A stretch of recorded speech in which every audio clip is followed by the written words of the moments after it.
अस्सलाम वालेकुम, आदाब नाजरीन। शिवम चैनल डोडा से मैं आपका मेज़बान इदरीस फलाही। इस वक्त आप सब लोगों के रूबरू मैं जम्मू के एक मशहूर हस्ती सुनील निप्पल जी के साथ आप सब लोगों का इंटरव्यू कराने जा रहा हूं और आप तक इनके ज़रिए से जम्मू कश्मीर के अंदर आए रोज़ उभरते मसाइल के हवाले से गुफ्तगू करके आप तक पहुंचाने की कोशिश करूंगा। अगर बात करें जम्मू कश्मीर के अंदर इस वक्त का जो सबसे ज़्यादा उभरता हुआ मसला है वो स्टेट लैंड, जिस पर इस वक्त जम्मू कश्मीर के अंदर हर तरीके से लोग किसी न किसी तरीके से कंफ्यूज्ड हैं और वो मुख्तलिफ सोचों के शिकार हो चुके हैं और उन्हें काफ़ी सारी अपनी ही सोचों के अंदर तकरार है कि आखिर जम्मू कश्मीर के अंदर इस सिलसिले में क्या होगा। आइंदा आने वाले इलेक्शंस के हवाले से हम बात करेंगे सुनील निप्पल जी के साथ। इसके अलावा भी बाकी कई मसाइल पर बात करेंगे। सबसे पहले सुनील निप्पल जी, मैं आपका बहुत बहुत इस्तकबाल करता हूं अपने शोहम चैनल डोडा में और आपको आपका शुक्रिया भी करता हूं आपने वक्त दिया। इंद्रेश धन्यवाद। शिवम चैनल का भी धन्यवाद। कहिए आज कौन सा सवाल है? हाँ, मैं समझ गया आपका पहला सवाल जो आपने शुरू में ही रखा कि इस समय जो जिसको लेकर के हमारा जम्मू खित्ता जल रहा है, पीर पंजाल जल रहा है, चिनाब वैली जल रहा है और पूरे का पूरा तमाम जिले जम्मू के पुंछ, राजौरी, डोडा, किश्तवाड़, भदरवा, सांबा, कठुआ, आरशपुरा और रियासी, पोनी, हर जगह पे धरने प्रदर्शन हो रहे हैं। और आपने देखा कि 9 जनवरी से जब से ये काला कानून नाफिज किया गया है और ये कहा गया है कि 31 जनवरी से पहले सारी की सारी जमीनें जो हैं वो खाली करवाई जाएं और इससे हम हमारे गरीब परिवारों के ऊपर ये बलडोजर चलाने की धमकियां दे रहे हैं कि अगर जमीनें खाली नहीं की गई तो ये बलडोजर चला देंगे। ये कौन सा कानून है? ये हमारी पहले इन्होंने रियासत छीनी, हमारी विरासत छीनी, हमारा स्टेट सब्जेक्ट छीना, हमारा स्पेशल स्टेटस छीना, 370 छीना, 35 ए छीना और अब ये जाकर के हमारी जमीनें हमें बेघर कर रहे हैं। और इसको लेकर के हम तभी से सड़कों के ऊपर हैं, हर रोज धरने प्रदर्शन कर रहे हैं और आज भी हमने इस काले कानून की कॉपीज को जलाया है। और सिर्फ यही नहीं, जो नोटिस आपने देखा कि पुंछ, राजौरी, स्वरनकोट, नौशहरा में तहसीलदारों के, डीसीज के नोटिस भी जारी हो गए और डे टू डे बेसिस के ऊपर ये खाली करवाने की रिपोर्ट जो है ये सारी ऑनलाइन डिविजनल कमिश्नर को देनी है। तो ये हमें कतई मंजूर नहीं है। और आपको एक मुबारकी हम बता दें कि इसको लेकर के आज सुप्रीम कोर्ट में एक बड़ी hearing chief justice of India ने और चंद्रचूड़ साहब की बेंच इसकी सुनवाई कर रहा है और मुझे लगता है कि इसमें शायद स्टे भी हो जाएगा और गरीब लोगों को इंसाफ मिलेगा। लेकिन इससे पहले हम ये जानना चाहते हैं कि लेफ्टिनेंट गवर्नर मनोज सिन्हा साहब, आप ये बताइए और ये नाम तो बताइए, पब्लिक डोमेन में तो लाइए कि ऐसे कौन से बड़ी बड़ी शार्क मछलियां हैं, मगरमच्छ हैं, जिन्होंने स्टेट की लैंड को और रोशनी की जमीनों को और कहाचराई की जमीनों के ऊपर कब्जे किए हुए हैं। मुझे लगता है कि इसको लेकर के भारतीय जनता पार्टी के काफी नेताओं के नाम आएंगे। मैं देख रहा था सोशल मीडिया पे कुछ वकील साहिबान ने यह भी कहा है कि नगरोटा में जमीनें अतिक्रमण किया हुआ है, कईयों ने रोशनी की जमीनों में अतिक्रमण की। अरे पहले आप इन बड़े बड़े नेताओं से जो भारतीय जनता पार्टी के हैं, पहले उनसे उनकी कोठियां तो खाली करवाइए।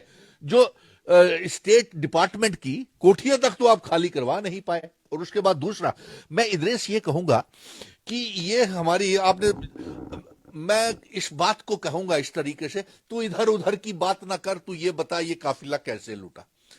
तू इधर उधर की बात ना कर, तू ये बता ये काफिला कैसे लुटा। और इदरेश, मैं आपको ये बताऊं, ये काफिला 5 अगस्त 2019 को लुटा और भारतीय जनता पार्टी ने लूटा। और हमारे जम्मू कश्मीर का रियासत, स्टेट सब्जेक्ट, स्पेशल स्टेटस 370, 35 से सब छीन लिया हमसे। और यही नहीं, इन्होंने बाहर के लोगों को बिना लीज के, बिना स्टेट सब्जेक्ट के जमीनें तक नीलाम कर दी। आपने देखा कि जम्मू को रियल एस्टेट वालों को बाहर बेच दिया और कश्मीर जाकर के दुबई के शेखों को बेचा है। वो पहले बताइए हमें किन किन को आपने दिया। और हमारे अपने लोगों को आप बेघर कर रहे हैं, गरीब लोगों को। और ये सबसे बड़ी बात तो इदरेस ये है कि ये हमारे महाराजा हरि सिंह जी ने जिन शर्तों के ऊपर इल्हाक इंस्ट्रूमेंट ऑफ असेशन भारत के साथ किया था, यह उसकी खिलाफ वर्जी है। क्योंकि उन्होंने हमारी जमीनें हमारी नौकरियां सब हिफाजत रखने के लिए हमें स्टेट सब्जेक्ट 370-35 दिया था। और भारतीय जनता पार्टी से पूछिए कि ये इल्हाक के दिन की छुट्टियां तो बनाते हैं, ढोल बजाते तो हैं, लड्डू बांटते तो हैं, और हरि सिंह जी के जन्मदिन की छुट्टी हमने ली इनसे, जबरन ली।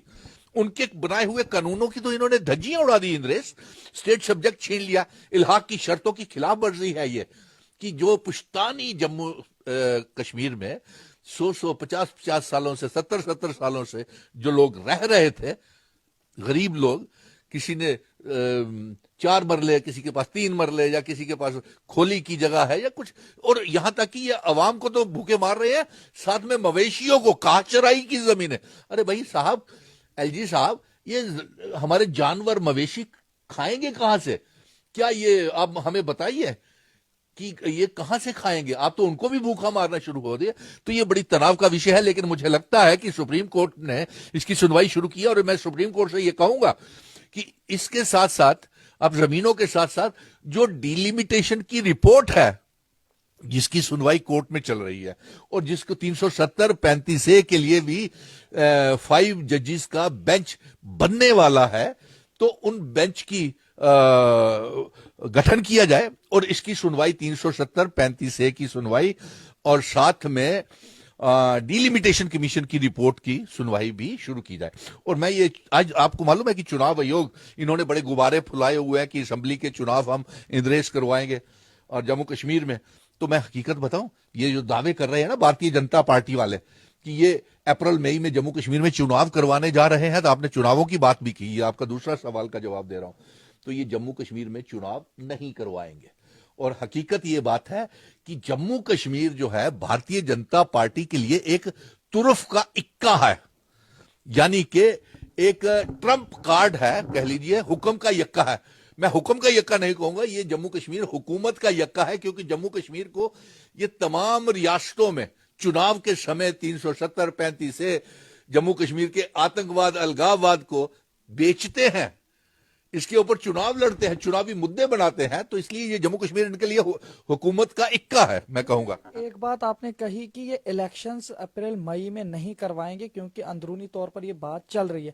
आप बड़े यकीन के साथ ये कह रहे हैं, तो किस तरीके से, क्या क्लू आप? जी मैं देता हूं ना। अरे जिस रियासत में इनका इतना विरोध हो रहा हो, आप बताइए, आज मेरा जम्मू के लोग अवाम खुश हैं? इन्होंने जो 5 अगस्त 2019 को जो फैसले लिए, हमारी रियासत को तोड़ दिया, स्पेशल स्टेटस 370-35 से छीन लिया, हमारा दरबार मूव रोक दिया, व्यापारियों को बर्बाद कर दिया, पढ़े लिखे नौजवान को आज भी Jammu Kashmir service selection board के बाहर धरने प्रदर्शन हो रहे थे, सारे सब इंस्पेक्टर की, फाइनेंस अकाउंट्स की लिस्टें सारी स्क्रैप हो गई, जेईस की लिस्टें स्क्रैप हो गई, और जाइए एक जन सैलाब बेरोजगार नौजवानों का, रहबरे खेल, जंगलात, सेहत, एसपीओज, विलेज डिफेंस कमेटीज के मेंबर, मनरेगा के बच्चे, नेशनल यूथ कॉर्प्स के बच्चे, पीएचई, पीडीडी, पीडब्ल्यूडी के डेली वेजर्स, तमाम लोग जाकर के भारतीय जनता पार्टी के दफ्तर के बाहर इनका जनाजा निकाल रहे हैं, इनके खिलाफ एलजी गो बैक के नारे लग रहे हैं।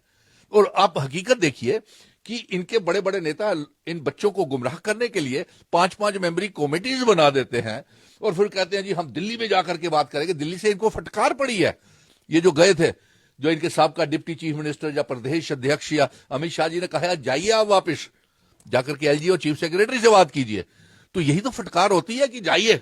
सुनवाई नहीं की उन्होंने। तो अब ये बताएं कि अफसोस की बात तो ये है, इनसे इनकी कोई सुनता नहीं।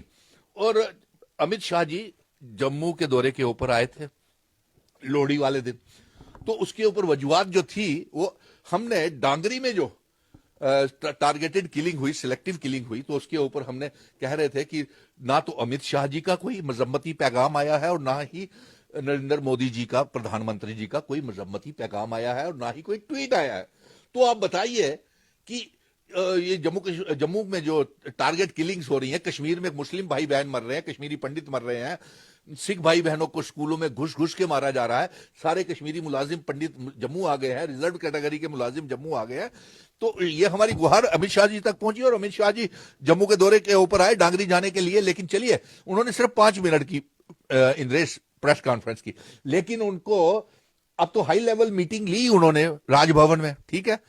तो उसमें एलजी और चीफ सेक्रेटरी को हिदायत डायरेक्शन देनी चाहिए थी कि इन रहबरे खेल, जंगलात, सेहत, एसपीओ, विलेज डिफेंस कमेटीज के, नेशनल यूथ कॉर्प्स के, anganwadi, land donors, contingent paid worker, PHE, PDD, PWD के डेली वेजर्स को पक्का करो, इनके मिनिमम वेजेस एक्ट लागू करो। लेकिन उन्होंने खामोश रहे, इसके ऊपर कोई बात नहीं की। और फिर उसके बाद कश्मीरी पंडित जो माइग्रेट होकर के जम्मू आ गए, पीएम पैकेज के लोग और रिजर्व कैटेगरी, उनकी भी कोई बात नहीं की। तो यानी कि ये करना ही नहीं चाहते हैं, इनको सिवाय तंग करने के। आपने देखा अपनी हमारी जमीनों तक को हमसे खाली करवा रहे हैं। तो ये हमारे दादा परदादा की जमीनों के ऊपर अगर गरीब परिवार, दूर दराज के इलाके, ये तुगलकी फरमान और फतवे जारी करके कब तक लोगों को तंग करेंगे मेरे भाई। तो इंद्रेश, ये बड़ी चिंता का विषय है। लेकिन आप यकीन रखिए कि मिशन स्टेटहुड का जो रोड मैप है, हम जम्मू कश्मीर और लद्दाख को फिर से इकट्ठा करके, यही नहीं पीओके, गिलगित बल्टिस्तान को भी जम्मू कश्मीर का हिस्सा बनाना चाहते हैं। और चुनावों की यहां तक ताल्लुक है, ये मार्च अप्रैल में ये चुनाव नहीं करवाएंगे, क्योंकि इनको पता है कि जम्मू कश्मीर के लोग, आपने सवाल किया ना मुझसे कि कौन सी वजूहात है जिसके ऊपर ये चुनाव नहीं करवाए, तो इतनी वजूहात मैंने बता दी जहां पे इनकी इतनी अपोजिशन हो रही है। और यहां पे एक और भी बात आ जाती है कि ये जम्मू में 1, 2, 3 ओवैसी भी पैदा कर दिए, उनको पद्म विभूषण भी दे दिए। अब वो कौन है वो जनता जानती है। वो जम्मू कश्मीर में बीजेपी ने ओवैसी बना करके भेजे हैं, तो उससे कोई फर्क पड़ने वाला नहीं है। आपने देखा कि हमने मिशन स्टेटहुड की आवाज आज पूरे जम्मू कश्मीर की 1 करोड़ 30 लाख आवाम की, 30 लाख बेरोजगार नौजवानों की बन चुकी है। और हमारा जो विजन डॉक्यूमेंट है, सारी पॉलिटिकल पार्टी, चाहे कांग्रेस, नेशनल कॉन्फ्रेंस, पीडीपी, अपनी पार्टी, इनको मालूम है कि इस रोड मैप के ऊपर चलेंगे तो उनकी नैया जो है राजनीतिक लोगों की पार लगेगी। और साथ में हमने तो ये कहा कि हमें इल्हाक की शर्तों वाली रियासत चाहिए, उससे कम कुछ नहीं चाहिए। तो ये सारी वजूहात यही तो करती है कि ये कैसे चुनाव लड़ेंगे।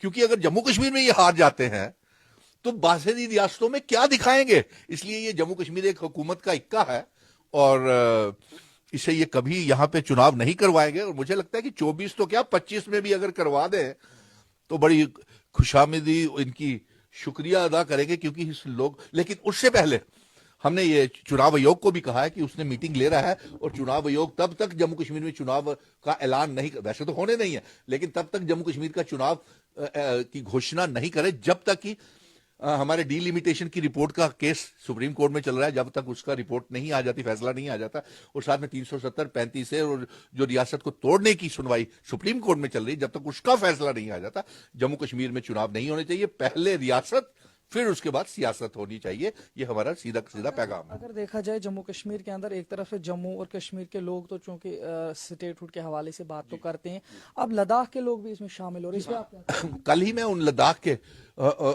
केडीए के साथ, और वो जो उनके जो हैं एपेक्स बॉडी है, वो सारे नेता मेरे साथ थे, कमर अली आखून और करबलाई वगैरह सारे मेरे साथ है, वो अपने मित्र हैं।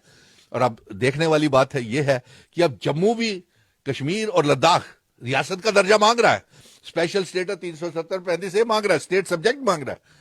तो ऐसे में भारतीय जनता पार्टी को कौन वोट डालेगा जब 1 करोड़ 30 लाख अवाम ही इसके खिलाफ है। नंबर 2, हमारा यही नहीं मंसूबा है। हम तो अभी इल्हाक की शर्तों वाली रियासत और पीओके गिलगित बल्टिस्तान को भी जम्मू कश्मीर का हिस्सा बनाना चाहते हैं। तो हम ये जंग जीतेंगे और जल्द ही हम आप देखेंगे कि रियासत भी वापस आएगी, 370 भी वापस आएगा, 35 भी आएगा, और रियासत, खूबसूरत रियासत, हम इस काले दौर से निकाल के बाहर लाएंगे जिन मुसीबतों में हमारे लोग फंस गए। क्योंकि ये हमारे जम्मू कश्मीर का आइडेंटिटी, कल्चर, डेमोग्राफी, इतिहास को बदल रहे हैं, हमें बेच रहे हैं। एक तरफ से आप कह रहे हैं आपने क्योंकि एक आज की रूलिंग पार्टी को निशाना बनाया, इसके अलावा काफी सारी और भी पार्टी उसको निशाना बनाया, लेकिन जब उनके साथ हम बातचीत करते हैं वो तो यही कहते हैं कि यहाँ पे बड़े बड़े प्रोजेक्ट्स, बड़ी बड़ी रोडें, सड़कें और पता नहीं क्या क्या चीजें बनाई हैं। तो फिर किस तरीके से आपको क्या दिख रहा है जम्मू कश्मीर? हमारे पावर प्रोजेक्ट बेच दिया। बिजली है आपके चिनाब वैली में कहीं? मुझे नहीं लगता। बहुत से 80% जो पॉपुलेशन है बिना बिजली की होगी वहां पे। पहली बात, हमारे पावर प्रोजेक्ट चले गए, मिनरल माफिया आ गया, लिक्वर माफिया आ गया, दरबार मूव रोक के हमारे कारोबार ठप कर दिए, और बेरोजगारी देखिए आपने कहां से कहां पहुंच गई। और मुझे लगता है कि जहां जो बेरोजगारी की दर ये कहते हैं कि 20% है, 20% नहीं है, कम से कम भी 42% तक चली गई है। और ये झूठे बातें करते हैं, ये एलजी साहब भी कहते हैं, और ये अमित शाह जी भी कहते हैं, और प्रधानमंत्री जी भी कहते हैं कि यहाँ पे आतंकवाद में कमी आई है। 370 के बाद आतंकवाद में कोई कमी नहीं आई है, इंद्रेश फ्लाई साहब। और मैं आपको ये बताऊं कि टारगेट किलिंग्स लोग हो रहे हैं, हाँ?